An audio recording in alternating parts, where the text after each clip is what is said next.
예, 전도서 7장 말씀. 네, 오늘 말씀의 패턴은 이제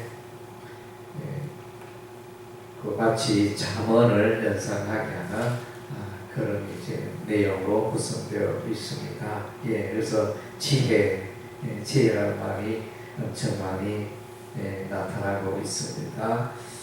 예, 좋은 이름이 좋은 기름보다 낫고 또 사람의 명예가 재물보다 낫다는 이제 이런 의미가 되어집니다. 예, 사람은 모름지기 명예를 택해야 합니다. 예, 그래서 호랑이는 죽어서 가족을 남기고 사람은 죽어서 이름을 남긴다 그랬습니다.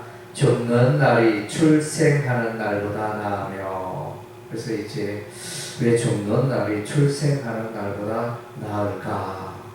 그래서 이제 사람의 생명이 참으로 귀한데 그의 생애가 보면 이제 어떻게 보면 죄 가운데의 어떤 생애라 이렇게 표현하기 때문에, 바라보기 때문에 죽는 날이 출생하는 날보다 낫다 이렇게 해석할 수 있고, 또 다르게는 이제 사람이 죽을 때 밑에도 연계되지만 사람이 죽을 때 인생의 연약함과 또 자신이 어떻게 살아가야 할지를 깨닫는 기회가 되기 때문에 출생하는 날보다 죽는 날이 낫다 이렇게 표현한 것으로 여겨집니다. 예, 2절에 초상집에 가는 것이 잔치집에 가는 것보다 나으니 모든 사람들의 끝이 이와 같이 됨이라. 산자는 이것을 그의 마음에 둘지어다. 모든 사람은 이제 종말이 있다는 것입니다. 개인의 종말이 있고 나라의 종말이 있고 이 세상에 종말이 있다는 것입니다. 예, 개인은 이제 제한된 시간에 살다가 세상을 떠날 수밖에 없는 존재인 것입니다. 예, 여호수아도 내가 온 세상이 사람들이 가는 길로 내가 간다. 또 다윗도 내가 온 세상 사람들이 가는 길로 내가 간다. 이렇게 표현한 것을 봅니다. 예, 그래서 이제 우리는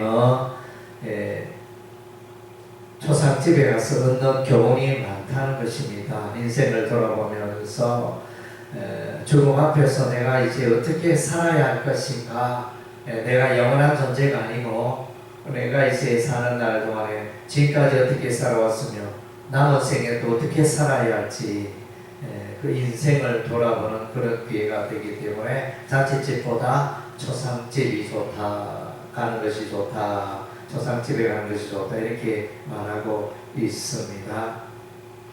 슬픔이 웃음보다 나은 얼굴에 근심하는 것이 마음에 유익하기 때문이라. 예, 슬픔 가운데 있을 때 자신을 돌아보고 또 이제 또 연약한 가운데 하나님의 이름을 부르지만은 이제 웃음은 이제 또 자칫하면 좋은 날에 웃고 그렇지만 이제 교만하기가 쉬운 것입니다. 예. 5절에 보면 지혜로운 사람의 책망을 듣는 것이 우매한 자들의 노래를 듣는 것보다 나으니라. 그래서 지혜로운 사람은 사람의 책망을 잘 듣습니다. 예, 그래서 여러분의 삶을 돌아보면서 다른 사람이 여러분을 책망할 때 내가 어떤 반응을 보이는가 보면 내가 참으로 성경에서 말하는, 우리 하나님 말하는 지혜로운 사람인가 아닌가를 알 수 있습니다.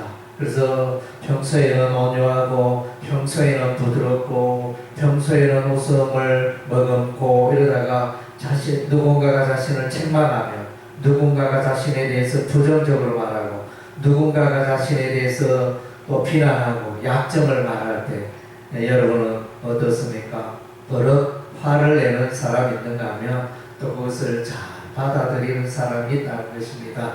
그래서 이제 그 책망을 잘 받아들이는 자가 지혜로운 자라 이렇게 말씀하고 있습니다.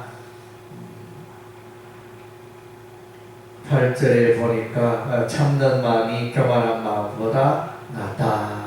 예, 그래서 교만한 마음은 하나님을 대적하고 거만한 마음은 자기를 높이는 이런 이제 상태지만은 참는 마음, 찾는 마음으로 이제 인내하는 마음, 고통 중에, 괴로움 중에, 시련 중에 인내하는 마음이 교만한 마음보다 낫다.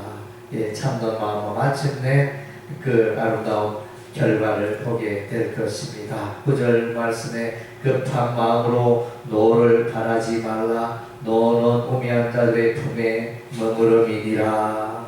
예, 사람은 울기도 하고 웃기도 하고 노를 바라기도 하고 시기하기도 하고 이런 이제 여러 가지 감정들이 있는데, 그래서 이제 이 인간들의 이 감정들을 이제 그 감정 표현을 하는 게 마땅한 것이라 사람들은 생각하는데 그것이 아닙니다. 예, 그래서 노를 바라지 말라, 화를 바라지 말라, 급한 마음으로 화를 내지 말라. 그래서 이제 이 화는 우매한 자들의 품에 머무른다. 예, 그래서 화는 이제 우매한 자들의 품에 머무르니 자기에게로 돌아온다는 것입니다. 화는 자기를 망가뜨리는 것입니다. 자기를 상하게 하고 결국은 이제 화를 내면 뭔가 시원할 것 같지만은 다른 사람에게 피해를 주고 자기에게 피해를 주고, 그래서 이제 노를 바라지 말라, 화를 바라지 말라. 그래서 이제 여기서 문제는 이제 급한 마음으로 좀 참아야 되는데 그걸 못 참고 자기의 그 또 마음속에 올라오는 그 감정을 그대로 바람으로, 노를 바람으로 서로가 이제 불행하고 서로가 관계가 깨어지고, 그래서 이제 불행한 종말을 맞이하게 된다는 것입니다. 그래서 여러분의 그 마음속에 일어나는 노를 절제할 필요가 있는 것입니다. 절제하는 것이 지혜인 것입니다. 10절에 날이 오늘보다 나은 것이 어찌미냐 하지 말라. 이렇게 묻는 것은 지혜가 아니리라.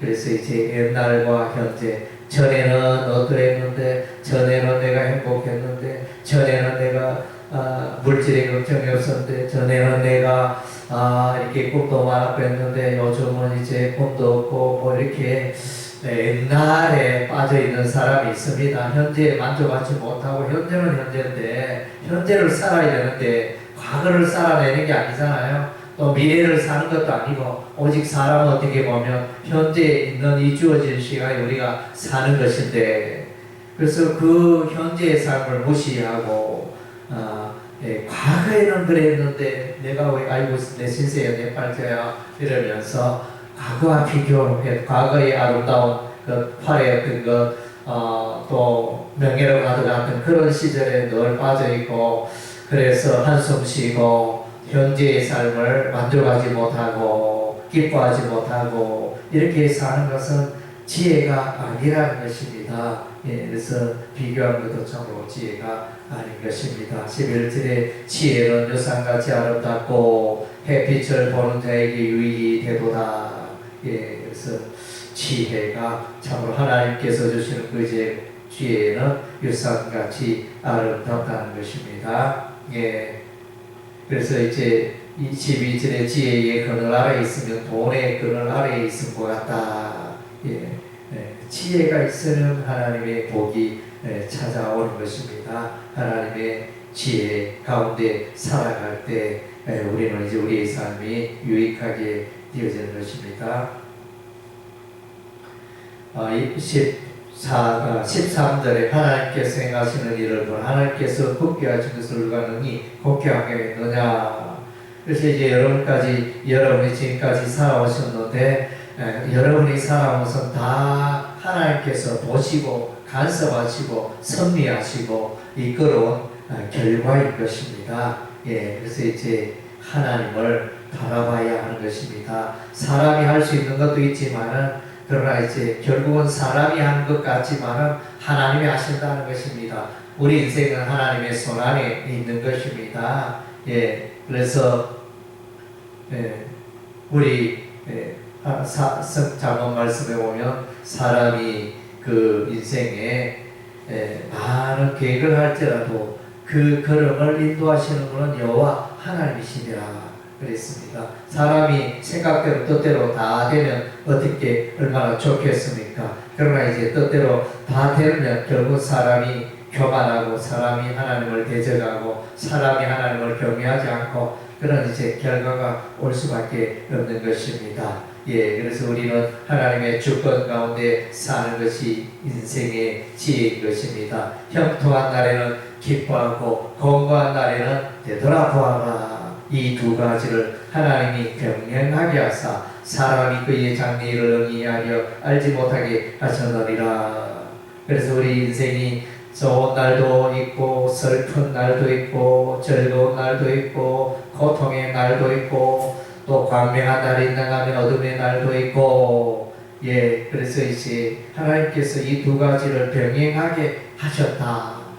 그래서 우리가 이제 하나님을 의지하고 또 내가 좋은 날에는 또 하나님께서 내게 좋은 일 주심을 감사하고 어두운 날에는 또 이제 공고한 날에는 이제 내가 왜 이런 공고함을 당하게 되었나, 하나님께서 왜 나를 이런 환경에 놓이게 했느냐, 돌아오면서 하나님의 섭리와 하나님의 뜻을 발견하고 또 그 가운데 드리고, 그래서 하나님이 두 가지를 병행하게 하셨다. 사람이 그렇게 한 것이 아니고 하나님께서 우리에게 형통한 날도 주시고 공고한 날도 주신다는 것입니다. 그래서 하나님을 이러한 일을 하면서 하나님을 의지하게 하기 위함입니다. 그래서 이제 미래를 우리가 어떻게 다 예측합니까? 다 모릅니다. 어떻게 앞날이 어떻게 될지 모릅니다. 그래서 우리는 하나님의 도움을 간구하고 하나님을 의지해야 하는 것입니다. 그래서 또 본문에 보면 16절에 지나치게 의인이 되지 말며 지나치게 지혜자도 되지 말라 어찌하여 스스로 평안하게 하겠느냐. 인간의 의와 인간의 지혜 이런 것들은 이제 오히려 자신을 망가뜨리는 것이 되기도 한다는 것입니다. 그래서 우리는 이제 너무 탁월하게, 그래서 살아갈 때 모든 일거수일투족이 탁월해야 된다. 이렇게 최선을 다해야 된다. 그것은 참 좋은 일이기도 하죠. 좋은 일이기도 한데 한편으로는 이제 그 탁월함이 또 자신을 망가뜨립니다. 탁월하게 하면 남을 무시하게 되고, 남의 말에 귀를 기울이지 않게 되고, 자기가 최고인 것처럼 또 그렇게 인생을 살고, 또 나처럼 탁월하게 살지 못하는 사람을 정죄하게 되어지고, 또 다른 이제 어두운 면이 있기 때문에 지나치는 지혜, 그런 것도 우리가 붙들 일이 아니라는 것입니다. 우리는 이제 하나님의 의와 하나님의 지혜를 붙들어야 되고 사람의 의와 사람의 지혜를 붙들지 말아야 하는 것입니다. 19절 말씀에 지혜가 지혜사를 선것 가운데 있는 10명의 권력자들보다 더 능력 있게 하느니라. 정말 그렇습니다. 하나님의 지혜가 있는 자들은 이제 세상의 권력자 10명보다 더 능하게 하신다. 형통케 하신다. 이유는 세상에 있는 10명의 왕들은 이제 죄 가운데 살기 때문인 것입니다. 다르게 표현하면 하나님을 알지 못하고 하나님의 지혜와 하나님의 지식과 하나님의 그 복주심을 누리지 못하는 자들이기 때문에 한 사람 하나님의 지혜 가운데 사는 자, 하나님을 의지하고 사는 자가 10명의 세상의 권력자들보다 더 복된 삶을, 능력 있는 삶을 살고 있다 평가하고 있는 것입니다. 그래서 또 이제 25절에 보니까 내가 돌이켜 전심으로 지혜와 명철을 살피고 연구하여 악한 것이 얼마나 어리석은 것이 얼마나 미친 것인 줄 알고자 하였더니, 그래서 이제 지혜 가운데 사는 것이 참으로 복인 것입니다. 그래서 지혜가 있는 자는 음녀를 쫓아가지 않습니다. 여인은 그 말이 꿀과 같고, 여인은 참으로 이제 많은 즐거움을 줄 것 같지만은 여인에 대해서 그 마음은 올무와 그물 같고 손은 포성 같다. 그래서 결국은 이제 죄악의 길로 들어가게 된다는 것입니다. 예, 그래서 나중에는 사망보다 더 서다는 것을 알게 되어지고 그러므로 하나님을 기쁘게 하는 것은 그 여인을 피하려니와 저희는 그 여인에게 붙잡히리로다. 이 여인은 이제 세상의 그 여인일 수가 있습니다. 사단 마귀의 앞잡이가 될 수가 있습니다. 그래서 이제 사단 마귀는 이제 이중적으로 이렇게 다가오잖아요. 겉은 화려하고 겉은 빛나지만 그 뒤면은 어둡고 괴롭고 사망으로 인도하는 그런 것이라는 것입니다. 예, 그래서 이제 요한열세 2장의 말씀, 2장 15절 16절 말씀에 육신의 이 세상의 모든 것은 육신의 정욕과 암흑의 정욕과 이 세상의 자랑이라 그랬는데, 그래서 그런 것들은 잠깐이고 영원하지 못하다는 것입니다. 하나님 뜻 가운데 살아가는 자가 영원하고 가치 있고 승리한 인생을 살게 되어진 것입니다. 하나님의 지혜가 이런 이제 여인이, 이런 악한 여인이 또 사망으로 인도하는 여인이 올무와 그물을 가진 그 여인을 분별해내고 그들을 멀리하고 그들의 꾀에 넘어가지 않는다는 것입니다. 예, 그래서 하나님의 지혜 가운데 사는 것이 참으로 은혜요, 참으로 복된 일이라는 것입니다. 예, 기도하겠습니다.